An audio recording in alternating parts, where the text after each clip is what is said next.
Ababaka bannakibiina ekiri mu buyinza ekya NRM abasibuka abakiikirira ebitundu bya Buganda bavumilidde nnyo ne sekuvumirira ebikolwa eby'okutulugunya aboludde oluvuganya gavumenti ebibakolebwako ebitongole bikuumaddembe ensangi zino balabudde nti ebikolwa eby'engeri eyo byolekedde okuttira mukama waabwe Pulezidenti Yoweri Museveni obuwagizi naddala wano mu Buganda. Poliisi enfunta nnyingi ezzeerabwako nga erwanagana n'abawagizi ba munna NUP Robert Kyagulanyi Ssentamu era oluusi bamusuulira emisanvu mu kkubo ng'agenda okuyiga akalulu okussaako okkuba omukka ogubalagala mu bawagizi be oluusi n'okubaligita emiggo. Akabondo k'ababaka abava mu Buganda kagamba nti bino nno bijjidde mu kiseera ekibi ennyo nga Pulezidenti Yoweri Museveni ateekateeka okujja mu Buganda okusagula akalulu ng'ono asuubira okutandikira Mubende ku bbalaza Sabbiiti ejja ennaku z'omwezi 15 omwezi guno ogwa Desemba. Ssentebe w'akabondo k'ababaka abava mu Buganda era omubaka akiikirira ebizinga by'Evuma Robert Migadde Ndugwa agambye nti ebikolwa bya poliisi eby'okutulugunya abantu binyiizizza nnyo abalonzi. Chifu kiri nti tuli basanyufu n'ebigenda mu maaso bitulaba ate nga bino bisinze kutandika nga Pulezidenti ayingira Buganda kubeera emabega embeera ebadde enzikakamu ne Pulezidenti ayingira Buganda nga 15 naku nga 10 emabega bino ebikolwa byatandika. Tetwagala tulowooze nti waliwo abalwana influence eneekolewe mu Buganda. Sinze ndowooza nti tekituyamba era buli muna NRM ayagala embeera okukyuka mu Buganda mu kalulu yandibadde nga bino abivumira. So tujja genda tubivumira buli wamu wetulaga tulowooza nti bano tebayamba Pulezidenti ne balina ebyabwe olyabwe birala bibalwanirira maybe balwanira budgets za operations nti wabeerawo Pulezidenti ayingira Buganda oli asobola oteekawo banyinaga bamanyi Pulezidenti ayingira Buganda ate abantu abo opposition eyo n'ekyo mwise ssente za operation abafiisa ne bafiisa. So tetwagala Migadde wabula akakasizza nti balina essuubi nti ensonga zonna za kugonjooka Gibujja nga n'ensonga ezituma abantu ba Buganda nga mutwalidde n'ekibattaka zijja kunogerwa eddagala mu kisanja ekyo ekijja. Kwe kusaba abantu ba Buganda baleme kukyawa gavumenti ya NRM bajongere obululu bagiyire mu bungi nnyo Pulezidenti Museveni akomewo mu kisanja eky'omusanvu. Naye nga Pulezidenti tumwaniriza mu Buganda tukiyambe atukize ebisuubizo ebikyali outstanding bitundu nga Luweera abazirwanako mu bitundu ebirala districts ez'enjawulo etali masomero seed schools na biki tarmac roads kuba ebyo Buganda abamu bibadde bemulugunyako nti tulaba ebintu ebimu bikolebwa mu bitundu bya Uganda ebirala naye ate wano ku senta bitakolebwa. Kati obuvunaanyizibwa bwa Pulezidenti okuwa obweyamo bwongera okuwa abantu obweyamo aba Buganda nti okwawukanako n'ebisanja ebiyise nti ate ku luno Buganda igenda kuweebwa enkizo. Mu buufu bwe bumu obwo omuwabuzi wa Pulezidenti Museveni ku nsonga za Buganda Alhaji Abdul Nadduli akukulumidde nnyo abakuumaddembe n'akakiiko k'ebyokulonda olw'okusirika obusirisi ng'abantu abali ku ludda oluvuganya gavumenti naddala beesimbyewo ku kifo ky'omukulembeze w'eggwanga batulugunyizibwa. Omusasi waffe Ta Consolata alina byakuŋŋaanyiza. Haji Abdul Nadduli asinzidde mu lukuŋŋaana lwa bannamawulire lwayise mu maka ge agasangibwa ekigulumu w'obulenzi n'ategeeza nti waliwo abantu abamuleetedde okwemulugunya nga bagamba nti ebikolobero bisusse ku bantu abeesimbyewo naddala abali ku ludda oluvuganya ate nga bakwatibwako ensonga basirise. Haji Nadduli ng'ono omuwabuzi wa Pulezidenti ku nsonga za Buganda agamba nti ebikolobero ebisinga mu kalulu kano bisinze kweyolekera mu Buganda era n'okoddeyo engeri munnakibiina ki NUP Robert Kyagulanyi Ssentamu n'abantu be gye batulugunyizibwamu n'okusindiikirizibwa mu byalo nga banoonya akalulu n'agamba nti kino kimenya nnyo emitima gy'abantu bano. Campaigns engeri gye zitambulamu zitambudde mankyolo. Tebaayo yenna yeesimba ku kuziyiza kutambula kw'abantu ba NRM nze mwendi nga bwe nkiraba bikiri ku Kyagulanyi. Bakuba emiggo natunuulidde omusajja bw'amatukayo n'omuggo omuwanvu n'atandika okuba atandika ekikofiira kye ku mutwe. Mu mbeera eno Nadduli aliko obubaka bw'aweerezza akulira akakiiko k'ebyokulonda omulamuzi by'Abakama wamu n'akulira poliisi mu ggwanga Abbas Byakagaba. Golowooza nga aziriyiza ono naye obanga akolera oli mobilization n'omukadde alabye nti wuuyo ajja akutte lino. Kale nno ebintu ebyo bikyamu era tetulina kye tubiganyulwamu. Ono asinzidde wano n'asaba Pulezidenti Yoweri Kaguta Museveni okusisinkana abakwatibwako ensonga mu Buganda bateese ekyokukola osanga kinaakomyawo emitima gyabwe n'okwagala NRM.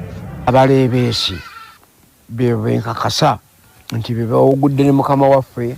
Ku lwa 88 katonyeze 8 CBS FM radio y'obujjajja nze Taaka Consolata wano omusaza ali akabaka eri ebulemeezi.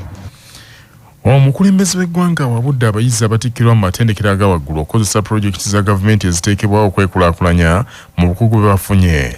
President Museveni Mbaka bw'atisse omumyuka we retired Major Jessica Alupo ku mukolo ogw'amatikkiro aga ssettendekero wa Kyambogo ag'omulundi ogw'21 agambye nti abayizi abamu bwe bamala okutikkirwa balemererwa okufuna emirimu so nga singa bakozesa ensimbi za gavumenti mu pulojekiti zeeteekawo nga PDM ebyoga n'ebirala basobola okwekulaakulanya nga bakozesa obukugu bwe bafuna. Museveni era akuutidde abayizi okuwagala ensi yaabwe okuba abayiiya ennyo okwewala obugagga obw'amangu kubanga kittattana enkulaakulana.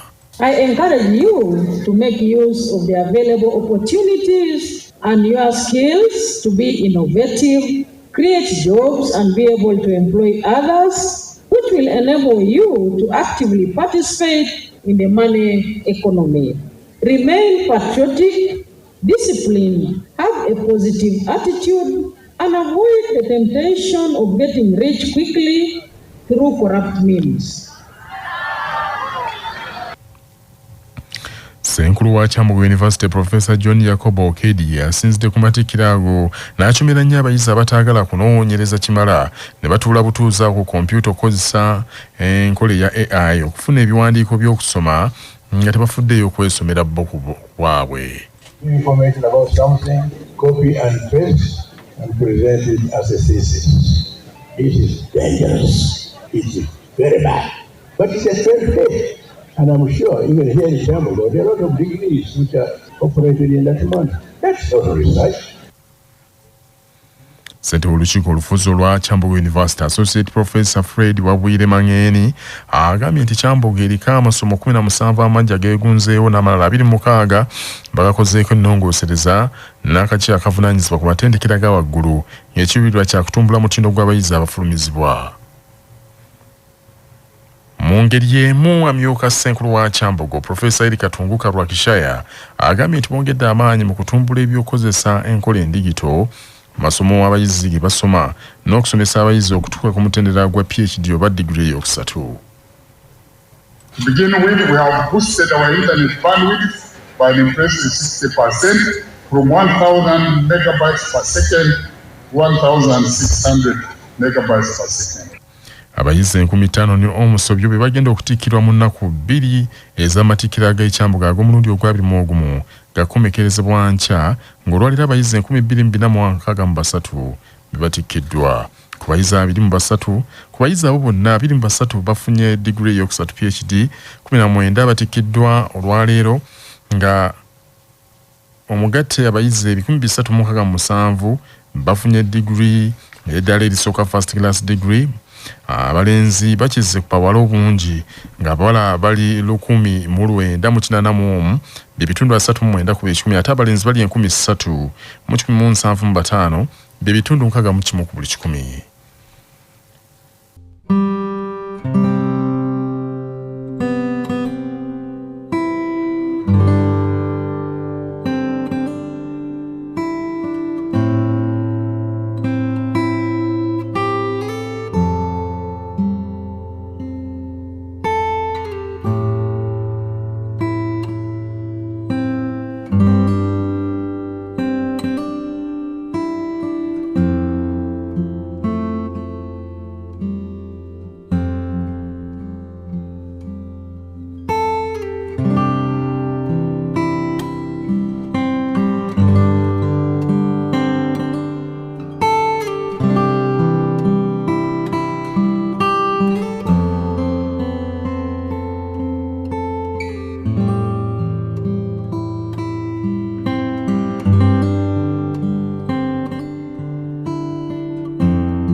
Thank you.